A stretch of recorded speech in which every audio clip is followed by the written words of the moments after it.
வான்படையினர் நடத்திய சாகச நிகழ்வு சோகத்தில் முடிந்திருக்கிறது.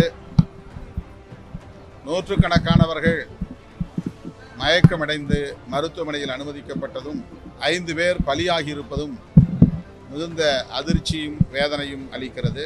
தமிழக அரசு இது குறித்து அக்டோபர் 2ஆம் நாள் உளுந்தூர்பேட்டையில் விடுதலை சிறுத்தைகள் கட்சியின் சார்பிலே நடைபெற்ற மது மற்றும் போதைப்பொருள் ஒழிப்பு மகளிர் மாநாடு மாபெரும் வெற்றி மாநாடாக அமைந்தது. கடந்த ஜனவரியிலே விடுதலை சிறுத்தைகள் நடத்திய வெல்லும் ஜனநாயக மாநாட்டையே வெல்லும் மாநாடாக இந்த மகளிர் மாநாடு அமைந்தது. குறைந்தது 2 லட்சம் பெண்கள் பங்கேற்ற மாநாடாக இந்த மாநாடு அமைந்தது கூடுதல் சிறப்பாகும். இந்த மாநாட்டில் பங்கேற்ற மகளிர் அனைவருக்கும் இந்த நேரத்தில் நான் நன்றி சொல்ல கடமைப்பட்டிருக்கிறேன். அதேபோல் எமது அழைப்பை ஏற்று பங்கேற்ற தோழமை கட்சிகளின் தலைவர்கள், குறிப்பாக மகளிர் அணியின் தலைவர்கள் அனைவருக்கும் இந்த நேரத்தில் எனது மனம் நிறைந்த நன்றியை உரித்தாக்குகிறேன்.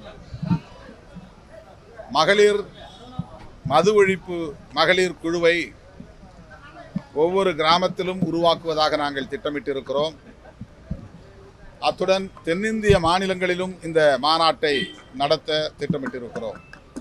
ஆந்திராவிலும் தெலுங்கானாவிலும் கர்நாடகாவிலும் கேரளாவிலும் விடுதலை சிறுத்தைகள் கட்சியின் சார்பிலே மது மற்றும் போதைப்பொருள் ஒழிப்பு மாநாட்டை நடத்துவதற்கு திட்டமிட்டிருக்கிறோம். இது குறித்து விரிவாக விவாதிப்பதற்கு வருகிற 10ஆம் நாள் விடுதலை சிறுத்தைகள் கட்சியின் உயர்நிலை குழு கூட்டம் நடைபெற உள்ளது. வான்படையினர் நடத்திய சாகச நிகழ்வு சோகத்தில் முடிந்திருக்கிறது.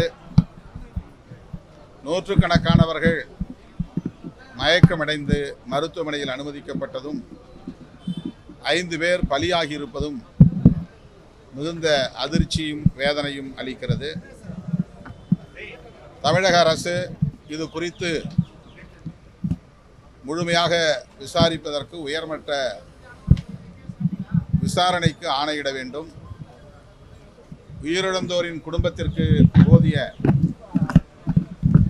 நிதி உதவி அளிப்பதுடன் அவர்களின் குடும்பத்தினர் ஒருவருக்கு அரசு வேலைவாய்ப்பு வழங்கவும் முன்வர வேண்டும் என்று விடுதலை சிறுத்தைகள் கட்சி வலியுறுத்துகிறது.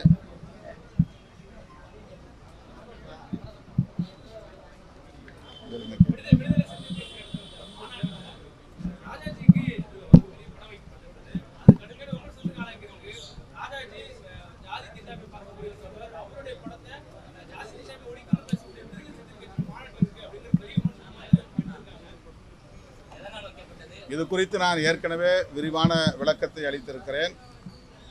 ராஜாஜி அவர்களின் மதுவிலக்கு சட்டம் வரவேற்கக்கூடிய ஒன்று. அவருடைய இதர நிலைப்பாடுகளில் எங்களுக்கு உடன்பாடு இல்லை.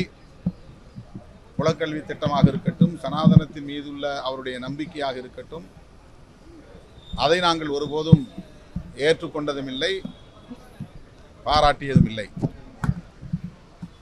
ஆனால் அகில இந்திய அளவிலேயே முதலாக ஒரு மதுவிலக்கு சட்டத்தை கொண்டு வந்து நடைமுறைப்படுத்தியவர் என்பது மறைக்க முடியாத, மறுக்க முடியாத வரலாற்று உண்மையாகும். அந்த வகையில் மது ஒழிப்பு மகளிர் மாநாட்டை நடத்திய விடுதலை சிறுத்தைகள் கட்சி அவரை அந்த களத்தில் அடையாளப்படுத்தினோம், அவ்வளவுதான்.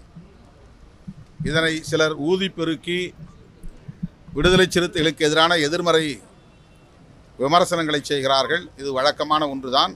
அதை நாங்கள் பொருட்படுத்தவில்லை.